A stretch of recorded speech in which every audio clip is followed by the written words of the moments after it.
En fait, quand je l'ai vu brandir ces diagrammes, sa graphie sur le thème, regardez mes courbes, je l'ai trouvé hagard, pathétique, cherchant à rattraper par la logorée la béance, la vacuité, le néant.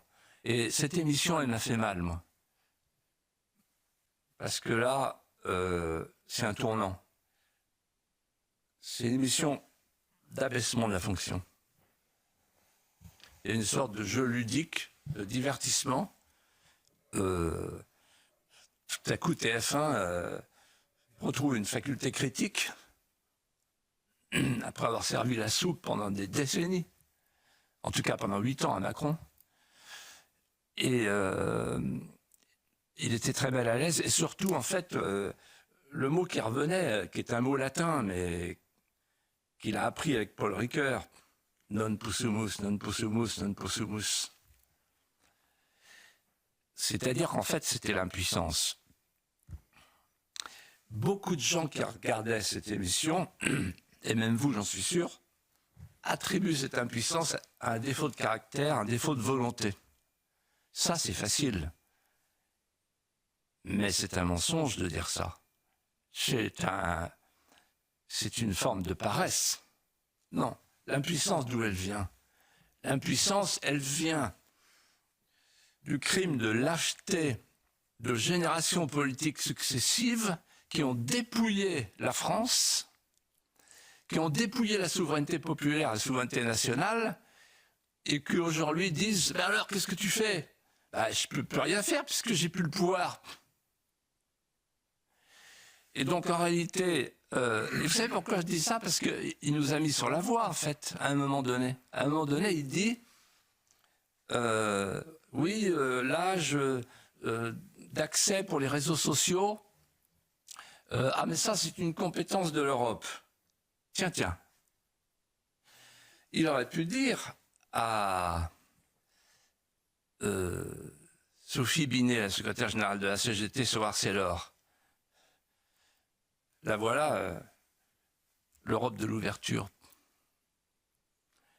qui fait rentrer l'acier chinois. Parce que depuis 1992, il n'y a plus aucune protection, plus aucune préférence communautaire. On l'a voulu, cette Europe-là. C'est la droite et la gauche qui l'a voulu, cette Europe-là. On ne peut plus se protéger, donc on ne peut plus protéger l'acier français, pas plus que l'automobile. Il aurait pu dire à Robert Ménard, vous parlez d'immigration, de la répartition de l'immigration, mais en fait, c'est l'Europe qui nous oblige à faire ça. Parce qu'on a signé des traités, le pacte asile-immigration. On a signé les traités de Maastricht, d'Amsterdam, le traité de Lisbonne, et donc on est dépouillé. Donc je ne peux pas, moi, vous répondre autrement qu'en vous disant, allez voir Madame van der Leyen.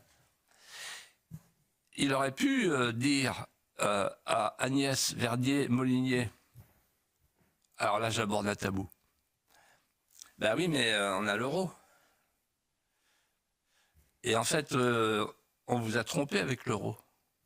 Parce qu'on vous a fait croire, nous les hommes politiques, que l'euro était un accélérateur de vertu, alors que c'est un accélérateur de laxisme et d'inconscience. C'est bien pratique l'euro pour les hommes politiques, il n'y a plus de réaction des marchés financiers.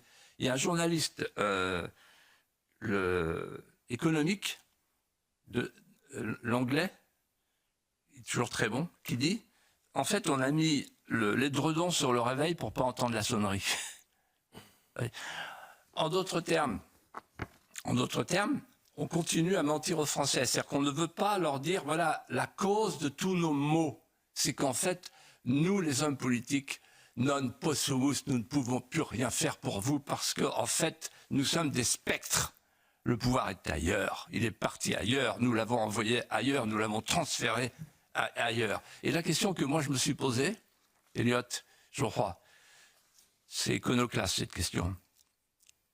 Quand je me suis endormi devant mon poste, ce qui m'arrive rarement, hein.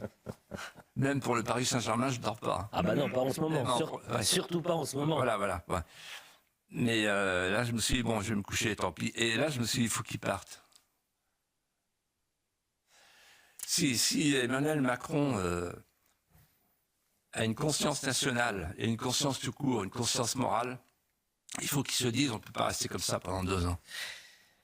Là, ce que je dis en ce moment, il y a 1 million de personnes qui nous regardent et demain, sur Europe 1, 800 000 auditeurs, ils sont en train de dire bah oui, il a raison, mais il est le seul à le dire. Mais voilà, et Monsieur le Président, faire autre chose, quoi. Parce que là, pourquoi? Parce qu'il faut un nouvel élan à l'Élysée, un nouvel élan à Matignon, un nouvel élan à l'Assemblée.